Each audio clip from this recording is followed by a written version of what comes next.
আসসালামু আলাইকুম। আপনাদের আমন্ত্রণ জানাবো আইডেস্কে। শুরুতেই জানাবো শিরোনাম। বাংলাদেশের সর্বশেষ গুরুত্বপূর্ণ আপডেট সংবাদে আপনাকে স্বাগত। শুরুতেই সংবাদ শিরোনাম, পরে বিস্তারিত।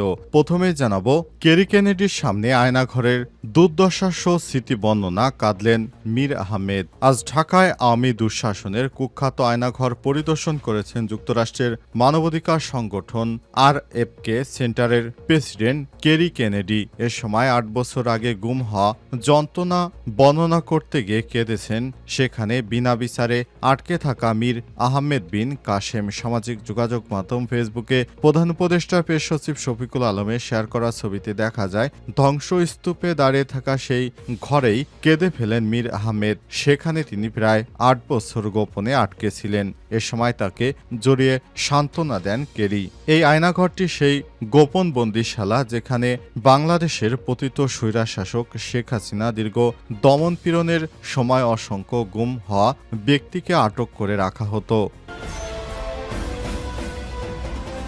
পাকিস্তানে চীন যুক্তরাষ্ট্র যুদ্ধ। পেহেলগামে সন্ত্রাসী হামলার ঘটনাকে কেন্দ্র করে সর্বাত্মক যুদ্ধের আশঙ্কা দেখা দেয় পারমাণবিক শক্তিধর দুই দেশের মধ্যে। সেখানে পাকিস্তান যুদ্ধ জিতলেও সেখানে চীনের অস্ত্র ব্যবহার করেছে, আর ভারত মূলত পশ্চিমাদের অস্ত্র ব্যবহার করে নাস্তানাবুদ পরাজয়ের শিকার হয়েছে। ভারত পাকিস্তান যুদ্ধ লাগলেও এই যুদ্ধের ছায়াযুদ্ধে মূলত অংশগ্রহণ করেছে চীন যুক্তরাষ্ট্র। এই যুদ্ধ অল্প কয়েকদিনের যুদ্ধ হলেও মূলত এই যুদ্ধ এখনও চলমান রয়েছে, কারণ ইতিমধ্যেই পশ্চিমাদের অস্ত্রের মার্কেটের শেয়ার বাজারে ধস নেমেছে, আর চীনা প্রযুক্তির জয় জয়কার। এ বিষয়ে গুরুত্বপূর্ণ সংবাদ জানাবো, সঙ্গেই থাকুন। এরপর জানাবো, কর্নেল সোপিয়াকে জঙ্গিদের বোন বলে বিতর্কের মুখে ভারতের হিন্দুত্ববাদী কট্টরপন্থী নরেন্দ্র মোদীর বিজেপির মন্ত্রী। পাকিস্তানের সঙ্গে যুদ্ধে ভারতের অপারেশন সিঁদুরের অন্যতম মুখ কর্নেল সোপিয়া কুরেশি, কিন্তু মুসলিম হওয়ার কারণে তাকে জঙ্গিবাদের বোন অর্থাৎ পাকিস্তানের বোন বলে বিতর্ক তৈরি করেছে ভারতের মধ্যপ্রদেশের মন্ত্রী তথা বিজেপি নেতা বিজয় শাহ। তার এই মন্তব্যের জন্য বিজেপির সমালোচনা করেছে তৃণমূল কংগ্রেস। এদিকে ইসরায়েলকে স্বীকৃতি দিতে সৌদি আরবকে ট্রাম্পের আহ্বান। সৌদি আরবকে ইসরায়েলকে স্বীকৃতি দিতে আব্রাম একডক্সে যোগ দেওয়ার আহ্বান জানিয়েছে যুক্তরাষ্ট্রের প্রেসিডেন্ট ডোনাল্ড ট্রাম্প। তিনি বলেছেন, মধ্যপ্রাচ্যে শান্তি প্রতিষ্ঠার জন্য এটি ঐতিহাসিক পদক্ষেপ হবে। তার জন্য ব্যক্তিগতভাবেও এ বিষয়ে সম্মানিত করা হবে সৌদি আরবকে। ইতিমধ্যেই সংযুক্ত আরব আমিরাত, বাহরাইন, সুদান ও মরক্কো ইসরায়েলের সঙ্গে সম্পর্ক স্বাভাবিক করেছে, যদিও সৌদি আরব এখনও তার দূতাবাস স্থাপন করতে দেয়নি ইসরায়েলকে সৌদি আরবে। কিন্তু এসব ইসলামিক রাষ্ট্রগুলো তারা দ্বিধার্সে ব্যবসা বাণিজ্য করছে ইসরায়েলের সঙ্গে। জানাবো, শেষ হলো এক কিংবদন্তির পথচলা। বিশ্বের সবথেকে দরিদ্র প্রেসিডেন্ট হোসে মুজিকা আর নেই।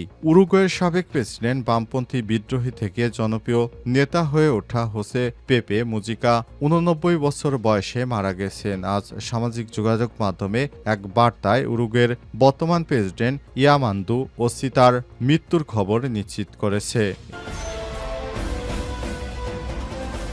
কেরি কেনেডির সামনে আয়নাঘরের দুর্দশার স্মৃতি বর্ণনা, কাঁদলেন মীর আহমেদ। আজ ঢাকায় আওয়ামী দুঃশাসনের কুখ্যাত আয়নাঘর পরিদর্শন করেছেন যুক্তরাষ্ট্রের মানবাধিকার সংগঠন RFK সেন্টারের প্রেসিডেন্ট কেরি কেনেডি। এ সময় ৮ বছর আগে গুম হওয়া যন্ত্রণা বর্ণনা করতে গিয়ে কেঁদেছেন সেখানে বিনা বিচারে আটকে থাকা মীর আহমেদ বিন কাশেম। সামাজিক যোগাযোগ মাধ্যম ফেসবুকে প্রধান উপদেষ্টার প্রেস সচিব শফিকুল আলমের শেয়ার করা ছবিতে দেখা যায় ধ্বংসস্তূপে দাঁড়িয়ে থাকা সেই ঘরেই কেঁদে ফেলেন মীর আহমেদ। সেখানে তিনি প্রায় ৮ বছর গোপনে আটকে ছিলেন। এ সময় তাকে জড়িয়ে সান্ত্বনা দেন কেরি। এই আয়নাঘরটি সেই গোপন বন্দিশালা যেখানে বাংলাদেশের পতিত স্বৈরশাসক শেখ হাসিনা দীর্ঘ দমনপীড়নের সময় অসংখ্য গুম হওয়া ব্যক্তিকে আটক করে রাখা হতো। কেরি কেনেডি রবার্ট এফ কেনেডির কন্যা এবং সাবেক মার্কিন প্রেসিডেন্ট জন এফ কেনেডির ভাতিজি। গত ১৫ বছর ধরে বাংলাদেশের মানবাধিকার লঙ্ঘনের বিরুদ্ধে সরব ছিলেন তিনি। তার নেতৃত্বে আন্তর্জাতিক মহলে শেখ হাসিনার শাসনামলের গুম, বিচার বহির্ভূত হত্যাকাণ্ড এবং রাজনৈতিক পীড়ন নিয়ে বারবার অভিযোগ উঠেছে। ফেসবুকে পেশ সচিব শফিকুল আলম এই ছবিটি এবং ঘটনাটি পোস্ট করেছেন। তিনি লিখেছেন, কেরি কেনেডির সঙ্গে যখন মীর আহমেদ বিন কাসেমের দেখা হয় সেই আয়নাঘর যেখানে তিনি কাটিয়েছেন বন্দিত্ব ও অন্ধকারের 8টি বছর। মঙ্গলবার আয়নাঘরের বিভীষিকাময় দিনগুলোর বর্ণনা দিতে গিয়ে কান্নায় ভেঙে পড়েন মীর আহমেদ। আবেগ আপ্লুত কেরি কেনেডি তাকে সান্ত্বনা দেন। ভারত পাকিস্তানে চীন যুক্তরাষ্ট্রের যুদ্ধ। পেহেলগামে সন্ত্রাসী হামলার ঘটনাকে কেন্দ্র করে সর্বাত্মক যুদ্ধের আশঙ্কা দেখা দিয়েছিল ভারত ও পাকিস্তানে। 7 থেকে 10 মে 4 দিনের একটা যুদ্ধ ট্রেলারও দেখা দিয়েছিল বিশ্বে। পারমাণবিক শক্তিধর দুই দেশের মধ্যে যুদ্ধ উন্মাদনা দেখে আতঙ্কে উঠেছিল বিশ্ব। আপাতত দৃষ্টিতে এই সংঘর্ষ ভারত পাকিস্তানের সামনে হলেও মূলত এটি ছিল চীন যুক্তরাষ্ট্রের মধ্যকার ছায়াযুদ্ধ। চাঞ্চল্যকর সেই তথ্যই উঠে এসেছে মার্কিন সংবাদ মাধ্যম ফক্স নিউজের প্রতিবেদনে। বিশ্লেষকের বরাত দিয়ে বলা হয়েছে, পাকিস্তানের ব্যবহৃত যুদ্ধাস্ত্রগুলো বেশিরভাগই বেইজিংয়ের তৈরি। পাকিস্তানের মাধ্যমে এসব সমরাস্ত্র ভারতকে নাস্তানাবুদ করে মাত্র 4 দিনেই বিশ্ব দরবারে নিজেদের অবস্থান বেশ পাকাপোক্ত করেছে চীন। যুক্তরাষ্ট্রের সঙ্গে ভারতের ঘনিষ্ঠ মিত্রতা, সেই হিসেবে পাকিস্তানের ঢাল হিসেব থেকে মূলত ওয়াশিংটনকেই টক্কর দিয়েছে যুক্তরাষ্ট্র। ভারতের সঙ্গে চীনের প্রতিদ্বন্দ্বিতা রয়েছে। কাশ্মীর যুদ্ধে প্রেসিডেন্ট শি জিনপিং করা নজরদারিও ছিল। সেই কারণে এ বিষয়ে আমেরিকান এন্টারপ্রাইজ ইনস্টিটিউটের সিনিয়র ফেলো সদানন্দ ধুমে বলেন, বিষয়টি চীনের জন্য অধিক ঝুঁকিপূর্ণ ছিল। পাকিস্তান তাদের নিকটতম মিত্র এবং বেইজিং তাদের মিত্রদের অপমানিত হতে দেখতে চায় না। ধুমে আরও বলেছেন, মার্কিন চীন সহযোগিতার নমুনা বিশ্লেষণ করলে দেখা যাবে যে কোনো সংঘাতে প্রতিটি দেশের একটি পক্ষ রয়েছে। চীন যেহেতু পাকিস্তানের সঙ্গে একত্রে যুদ্ধে যুক্ত, সেতু 2 দশক ধরে যুক্তরাষ্ট্র ভারত ক্রমশ ঘনিষ্ঠ হয়ে উঠেছে।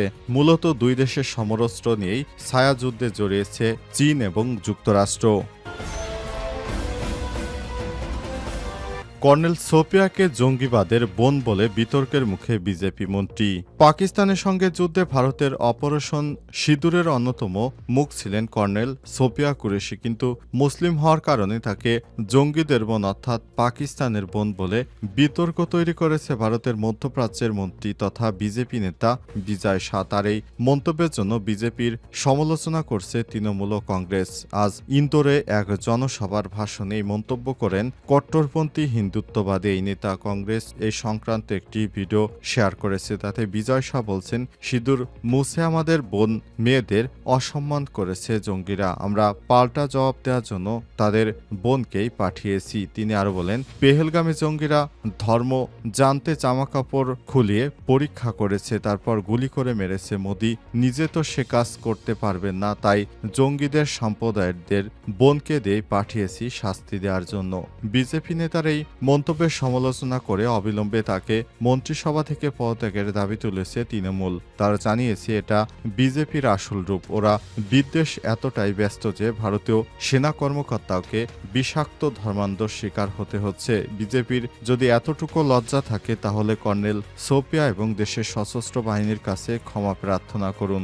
একই সুরে কংগ্রেস ভারতের কন্যা কর্নেল সোপিয়াকে নিয়ে গোটা দেশ গর্বিত, কিন্তু বিজেপি নেতা তাকে নিয়ে অত্যন্ত অসম্মানজনক মন্তব্য করেছে। এটা আমাদের সশস্ত্র বাহিনীর অপমান। এরপরই বিজেপিকে উদ্দেশ্য করে কংগ্রেস কটাক্ষ বিজয় শাহকে নিজেকে প্রধানমন্ত্রী নরেন্দ্র মোদীর ঘনিষ্ঠ বলে দাবি করেন। এখন বিজেপি কি তার পদত্যাগ চাইবে? এই ধরনের জঘন্য মানসিকতার জন্য প্রধানমন্ত্রী ও শীর্ষ বিজেপি নেতারা কি ক্ষমা চাইবেন, নাকি বিজয় শাহকে পুরস্কৃত করা হবে?